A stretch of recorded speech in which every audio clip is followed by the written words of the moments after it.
As dawn breaks, hundreds of new arrivals land in the tiny village of Minkaman on the banks of the White Nile River.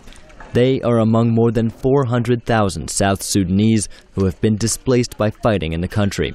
In this case, they are running from the rebel-held town of Bor, the scene of fierce battles between the divided military and allied militias.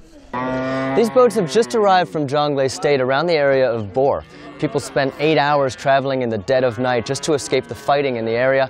And now they're coming here with almost everything they own, including cattle in some cases. And if they have the money, they might move on to transition to other places, or they'll stay here until it's safe enough to go home. Among the new arrivals is the Reverend Daniel Garang, a priest with an assault rifle. He has just helped guide about 100 people to safety after spending 3 weeks in hiding, narrowly escaping rebel attacks. He says he has never fired a shot, and his only prayer is for peace. Well, for me as a priest, to be peaceful is better than to be more violent. So I wish if there is a ceasefire to stop killing the civilians and the innocent people as I came with them now.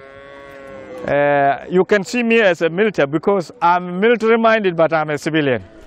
More than 84,000 people have fled across the river from Bor.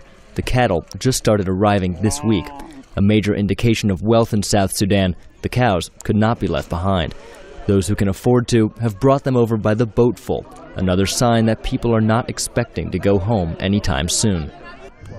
Elijah Machnom, a local official from Duke County near Bor, says the people who have been left behind are suffering. They will be living in fear. Like now, many people are hiding in the bushes.